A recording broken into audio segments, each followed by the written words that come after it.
Hai guys, Assalamualaikum semua. Welcome to channel Faiz Cerita.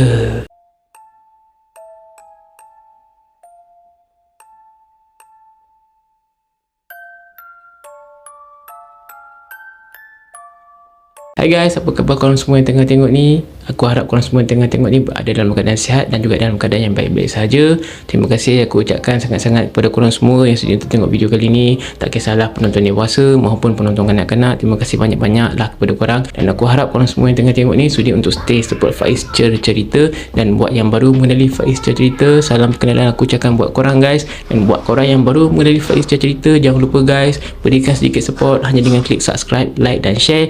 Dan korang semua boleh follow Faiz Cerita di platform media sosial yang lain seperti yang tertera di ruangan description di bawah. Aku nak kongsikan kepada korang di dalam video kali ini ada satu cerita ni di mana aku dapat perkongsian ni dari seseorang yang dikenali dengan nama Hamzah. Apa yang Abang Hamzah ni sharekan kepada aku untuk aku ceritakan kepada korang guys, untuk aku kongsikan kepada korang. Kisah seram ni bukanlah berlaku ke atas diri dia, tetapi berlaku kepada salah seorang kawan beliau yang berada di kampung, yang katanya kisah ni lebih kurang dalam 5-6 tahun yang lepas. Dan kalau korang nak tahu apakah kisah ini seram ataupun tidak, korang kena stay tune sampai habis. Kisah yang aku nak kongsikan ni, macam yang aku beritahu tadi, Abang Hamzah ni dia beritahu salah seorang kawan dia yang berada di kampung pernah diganggu dengan satu penunggu perigi tua tau. Yang di mana perigi tua tu memang terletak di satu hutan terlarang yang ada dekat kampung tu. Pengenalan kisah dia macam ni. Salah seorang kawan Abang Hamzah ni yang kena ganggu dengan penunggu perigi tua ni, namanya adalah Samsul. Dan pada ketika itu, apa yang dikongsikan oleh Abang Hamzah, kawan dia Samsul ni tinggal dengan mak dia je, berdua dekat kampung tu. Dan pekerjaan Samsul tu, sehari-harian hidup dia mengutip hasil hutan. Kata Abang Hamzah ni memanglah pendapatan dia tidaklah begitu lumayan, tetapi pada ketika itu cukuplah untuk Samsul tu menyara diri dia dan juga mak dia. Dekat kampung tu juga, kata Abang Hamzah, kawan dia Samsul ni memang agak terkenal kerana Samsul ni dia seorang yang lurus bendul sikit. Jadi Samsul ni dia sering menjadi bahan lawak oleh penduduk kampung, terutama pemuda-pemuda yang ketika itu sebaya dengan dia. Dan pada ketika itu pula, Samsul ni dia masih bujang. Kata Abang Hamzah ni, apa yang dia kongsikan, kawan dia Samsul waktu tu bukanlah tak ada keinginan untuk bernikah, tapi tak ada sesiapa pun yang sanggup ataupun sudi nak terima dia sebagai pasangan hidup. Sebab macam yang aku beritahu dengan korang tadi, Samsul ni dia agak sedikit lurus bendul. Tapi hakikatnya, kata Abang Hamzah ni, kawan dia Samsul tu memang tak dinafikan. Bila dia nampak je pemuda-pemuda yang sebaya dengan dia waktu ketika tu yang dah berkahwin, ada anak, memang di lubuk hati dia ni membuat-buat cemburu.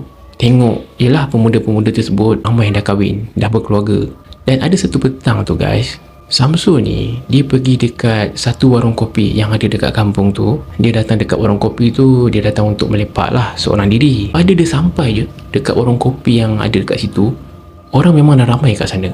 Jadi dia pun pedulikan lah. Dia pun masuk ke dalam warung kopi tu dan dia pun terus memesan minuman secawan kopi. Lepas dah pesan minuman tu, dia duduk dekat ada satu bangku yang ada dekat warung tu. Dia duduklah seorang diri melayan perasaan. Tiba-tiba dia ada terdengar ada satu meja ni, pemuda-pemuda ni lah bercerita tau. Bercerita mengenai dengan adanya satu perigi tua dekat hutan larangan.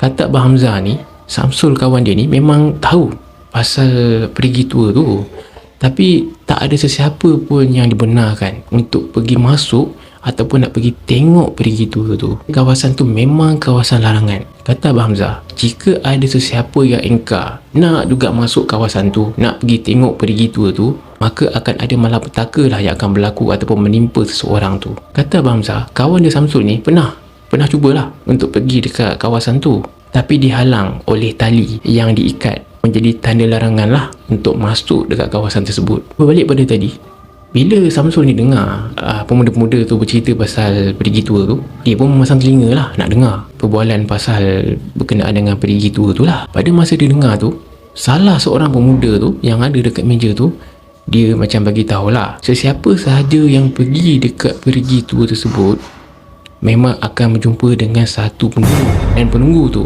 akan menunaikan apa sahaja hajat yang dihajati sekiranya ada yang berjaya sampai dekat sana. Bila Samsul dengar je, mereka ni berbual macam tu, dia terus macam ting, tu macam tu, macam dapat idea. Fikiran dia rasa macam excited nak pergi dekat perigi tua tu. Sebab tanggapan Samsul waktu tu dia rasa macam dia nak cubalah. Mana tahu betul, sebab memang dia ada hajat pun yang dia nak sampaikan. Kalau betul lah ada penunggu dekat perigi tua tu. Lepas je Samsul dengar perbualan tu, dia terus cepat-cepat habiskan kopi dia, habiskan air dia, dia terus berangsur nak balik ke rumah. Bila dia sampai dekat rumah, dia memang dah ada niat, dah nekat. Besoknya dia mesti pergi dekat hutan larangan tu, nak pergi dekat perigi tua tu. Keesokannya si Samsul ni pun pergilah dekat hutan larangan tu. Tapi waktu dia nak pergi dekat hutan larangan tu, dia tak bagi tahu pun dengan mak dia. Sebab dia tahu kalau dia bagi tahu dengan mak dia pasti akan melarang, tak bagilah dia pergi. Sampai je Samsul dekat sepadan kampung dia dengan hutan larangan tersebut, dia macam terpingu-pingu. Sebab pada ketika tu dia tengah mencari jalan lain lah untuk dia masuk ke dalam hutan tu, sebab jalan utama nak masuk tu tutup. Pada masa dia terpinga-pinga mencari jalan macam mana nak masuk ke dalam hutan tu kan, dia ada ternampak tau, ada beberapa dulang, yang dekat dulang tu ada pulut kuning dengan ayam panggang yang berada di bawah sebuah pokok tua. Bila Samsul nampak tu, dia macam tak tagak-agak, dia pergi dekat arah pokok tua tersebut. Lepas tu dia pun tengok lah keadaan makanan yang ada dekat dulang tu. Makanan tu memang dalam keadaan yang elok. Jadi bila Samsul pergi dekat situ, dia rasa macam bagai orang mengantuk di sorong bantal lah. Kebetulan pula waktu tu dia belum bersarapan apa-apa lagi. Jadi dia pun tak terfikir apa-apa, dia pun pergi melahap lah pulut kuning dengan ayam panggang tu yang ada dekat dulang tu. Yalah, macam yang aku bagi tahu dengan korang tadi guys, si Samsul ni dia agak sedikit lurus bendul. Jadi dia tak boleh berfikir lah benda yang ada dekat situ. Dia pun rasa lapar, tak makan, dia pun pergi makan. Lepas dah habis makan apa yang ada dekat dalam dulang tu, dia dah habis bedal semua, dah licin, dia pun meneruskanlah perjalanan. Tapi perjalanan Samsul nak pergi dekat kawasan hutan larangan tu tidak begitu sulit. Sebab memang dia dah biasa dengan keadaan dalam hutan ni. Memandangkan pula dia daripada kecil lagi dah memang biasa masuk ke dalam hutan. Pekerjaan dia pula adalah memang mengutip hasil-hasil hutan, jadi tak ada masalah. Setelah separuh hari dia meneroka hutan larangan tersebut, dia pun ada berehat dekat ada sebuah pokok ni dan dia terlena dekat situ. Tak lama kemudian Samsul ni terjaga tau. Dia dikejutkan dengan ada satu bunyi tapak kaki yang sedang berjalan. Semakin lama bunyi tapak kaki tu, makin lama makin kuat. Yang tap tap. Dia bukanlah tap-tap tapi bunyi macam tu lah, sound effect sendiri. Tak ada bajet nak tambah, jadi aku pakai sendiri punya. Jadi dia dengar bunyi tu lah. Makin lama memang makin dekat. Kuat pula tu. Pada ketika dia dengar bunyi tapak kaki tu, kalau ikut pada kiraan dia, ramai. Anggaran dia masa tu dia rasa macam berpuluhan orang lah. Bila dia dengar tu, dia cepat bangun dan dia pun berlari lah. Dia nak mengelak lah daripada terserempak ataupun berjumpa dengan orang yang berjalan ni. Sebab dia agak takut juga waktu tu, dia bimbang akan keselamatan diri dia. Kerana kata Abang Hamzah, hutan larangan tersebut memang agak terkenal dengan adanya penghuni-penghuni jin yang ganas-ganas. Waktu dia tengah nak melarikan diri ni, nak menyorok ni kan, tak semena-mena guys, muncul ada satu perigi tua dekat hadapan Samsul waktu tu. Bila dia nampak je perigi tu di hadapan dia ni, memang tak jauh, dia pun tak buang masa, dia pun menyeru penunggu perigi tua tersebut. Apa yang diseru tu macam ni: "Wahai penunggu, menjelmalah di kau di hadapanku. Aku ada satu permintaan untuk kau. Kau tunaikanlah. Bantulah aku. Akan ku terima segala syaratmu." Lepas dia menyeru tu, tak lama kemudian macam ada berkepu-kepu lah asap keluar. Kata Abang Hamzah, dia tanya dekat Samsul, "Kau nampak tak penunggu tu betul-betul?" Samsul beritahu dia tak dapat nampak dengan jelas penunggu perigi tua tu. Dia cuma nampak macam bayangan ataupun kelibat. Tetapi lepas penunggu tu muncul, dia ada berkata, "Katakanlah permintaanmu, wahai manusia, akan ku tunaikan." Jadi bila Samsul dengar penunggu tu tanya macam tu, dia macam dia macam tagak-agak dah juga. Sebab pada ketika tu dia berhadapan dengan penunggu tu, jantung dia berdebar-debar. Tapi disebabkan dia betul-betul ada hajat, dia pun memberanikan diri lah. Apa yang dia beritahu dekat penunggu perigi tu, "Aku teringin menikah, tidak dapat anak dara, tidak dapat janda muda, dapat janda berhias pun jadilah." Samsul punya taste ke main. Dia order macam tu je dekat penunggu tu. Respon penunggu gua tu pula, dia pun Hahaha. dia gelak lah. Dan penunggu tu pun cakap, "Baiklah, aku akan tunaikan permintaanmu. Kau pulanglah. Apabila besok kau bangkit dari tidur, pasanganmu sudah ada di sebelahmu." Itulah kata-kata terakhir penunggu tu kepada Samsul. Lepas tu Samsul apa lagi, dia pun melangkah lah untuk balik ke rumah dengan hati yang betul-betul ceria, hati yang senang. Dia sampai dekat rumah waktu tu pula dalam waktu senja. Bila dia sampai, dia pun membersihkanlah diri dia. Pada malam tu Samsul ni pun makan. Makan dengan bersungguh-sungguh, sangat menyederakan, macam ASMR. Makan yang betul, yalah, yang betul-betul selera. Sampai membuatkan mak dia waktu tu tengok dia ni macam pelik. Sebab sebelum ni dia tak macam tu. Dan pada malam tu Samsul ni dia susah nak tidur sebab terlampau happy, excited. Dia rasa teruja nak menanti hari esok. Tetapi macam mana pun guys, kata dia, penunggu tu ada memberi dia satu syarat. Kalau dia nak ada pasangan itu menjelma pada dia bangun tidur, dia kenalah tidur terlebih dahulu. Maksudnya dia tak boleh terlampau excited sampai buka mata kan, sampai nak tunggu esok. Tak boleh. Dia kena tidur dulu. Esok dia bangun baru ada. Pelik kan? Jadi tak lama kemudian, akhirnya si Samsul ni pun terlena lah, tertidur. Esoknya tu dia bangun, tersedar sebab dia dengar bunyi kukukan ayam. Bila dia dengar je bunyi kukukan ayam tu, dia pun terus bangun guys. Dengan perasaan yang bersemangat. Bila dia bangun daripada tidur tu atas katil dia pun memalingkan muka dia ke sebelah. Ada satu suara yang menyapa dia guys.